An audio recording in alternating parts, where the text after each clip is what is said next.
Hello students, welcome back. After studying part 1 and part 2 जहां हमने agriculture, plants की growth, plants का develop होना, हार्वेस्ट करना, उस सब के बारे में पढ़ा. How can we miss studying about the food that we are getting from animals. इसीलिए we will close chapter 1 today by studying the food items which are given to us by animals in the part 3 which is called animal husbandry.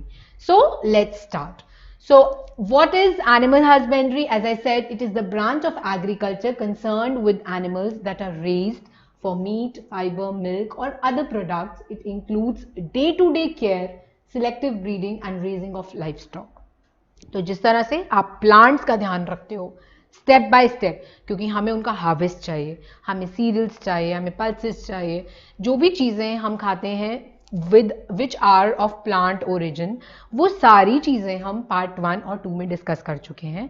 और इसमें हम वो सारी चीज़ें discuss करेंगे जैसे meet, milk, fibres, ये सारी चीज़ें हमें एनिमल से मिलती हैं. तो किस तरह से हम उनका भी ध्यान रखते हैं, उनमें भी सिलेक्टिव ब्रीडिंग कराते हैं ताकि हमारी जो यील्ड है वो टॉप क्लास हो, उसमें कोई भी कमी ना आए, उसका जो क्वालिटी है वो बिल्कुल भी लोअर्ड ना हो.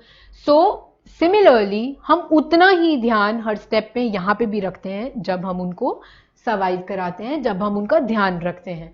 So that raising, that day to day care of them is refer to as animal husbandry. अब क्योंकि हमारे पास बहुत सारे टाइप्स ऑफ एनिमल्स होते हैं, फिश है, पोल्ट्री है, देन वी हैव हनी बीज, तो उस हिसाब से हमने उनको अलग अलग ब्रांचेस में डिवाइड किया हुआ है. फॉर एग्जाम्पल, अगर मैं सबसे पहले बात करती हूँ फिश फार्मिंग की, you can see the breeding, the rearing, transplantation of fish by artificial means is called pisciculture. So what is the rearing and management of fish called? It is called fishiculture, pisciculture. तो इस case में आप कभी भी normal जो original oceans, lakes, Pond's हैं, आप वहां पे जाके फिश का ध्यान नहीं रखते हो, क्योंकि वो तो आपकी पकड़ में ही नहीं आएगी ना. आज पकड़ा कल कहाँ गई, यू नेवर नो. तो हम क्या करते हैं, आर्टिफिशियली वैसा एनवायरनमेंट क्रिएट करते हैं, वहां पे फिश को ग्रो किया जाता है, उनका ध्यान रखा जाता है जिस तरह से हम छोटे से प्लांट का रखते हैं, राइट. तो यहाँ पे भी क्योंकि अगर हमें फिश को मीट सेल करना है और उसकी जो भी ऑयल है, जो भी चीज़ें हमें उससे एक्सट्रैक्ट करनी है, तो हमें मेक श्योर करना पड़ेगा कि वो फिश एक हेल्दी एनवायरनमेंट में ग्रो करे, वो फिश हेल्दी फूड खाए, ताकि जो भी उसका यील्ड है, जो भी उसका आउटपुट है, वो भी टॉप क्लास हो, राइट. वो इन्फेक्शन फ्री हो, वो डिसीज फ्री हो. So that is our responsibility. तो वो हैबिटेट देना हमारा काम है जो हम पिसिकल्चर में करते हैं.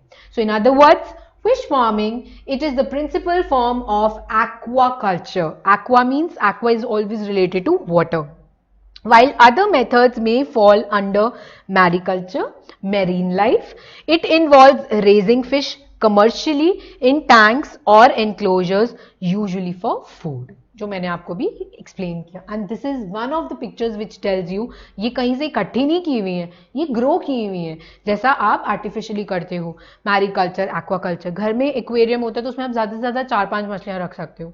But these are big big farms, big big aquariums where different types of fish as per the demands, उनको खुद ग्रो किया जाता है, खुद उनका एक बच्चे की तरह ध्यान किया जाता है, जैसे आप पेट्स पालते हो. तो यहाँ पे भी वो सब चीज़ें उनको दी जाती हैं for the healthy and best growth. Now let's talk about the next category where we are talking about honey bees. Honey बीज से हमें क्या मिलता है? हनी मिलता है, राइट. तो अब you know it is very dangerous, honey bee को पकड़ना, कैच करना वेरी डेंजरस. तो हम पेड़ से पेड़ तो जाएंगे नहीं अगर हमें हनी बी एक्सट्रैक्ट करना है, या जिनका ये लार्ज स्केल बिजनेस है और जिन्होंने अपना एक लैंडमार्क सेट किया हुआ है with the quality of honey they are producing. So obviously जिन हनी बीज में से वो लैंडमार्क हनी आ रहा है, वो ऑब्वियसली टॉप नॉच क्वालिटी की होंगी. पर ये आप कैसे मेजर करोगे? आप पेड़ से जा के तो इकट्ठी कर नहीं सकते, it's not possible.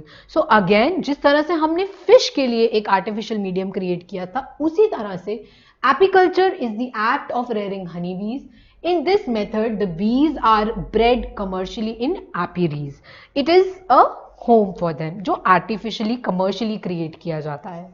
So apiary is an area where a large number of beehives can be placed. Here the bees are taken out and managed to produce wax and honey. You can see this is one of the forms and बहुत सारी details आपको YouTube में मिल जाएंगी. अगर आप उसको live देखना चाहते हो, आप वीडियोस का हेल्प ले सकते हो देखने के लिए कि एक्चुअली में कैसा किया जाता है. बट वो सब आपको नेचुरली लगेगा because it's done commercially, but वो दिखता ऐसा है क्योंकि सारे जो हैबिटेट्स इन लोगों के लिए क्रिएट किए जाते हैं वो बिल्कुल नेचुरल लगते हैं, जहाँ पे इनको एक्चुअली होम फीलिंग आए, राइट और वो बहुत अच्छे से ग्रो कर सकें, हेल्दी ईटिंग कर सकें, वो वहाँ से भागने की कोशिश ना करें या वो वहाँ सर्वाइव ना कर सकें. तो ये सारी चीज़ें ध्यान में रखते हुए उनका जो कमर्शियल हाउस है वो सेट किया जाता है.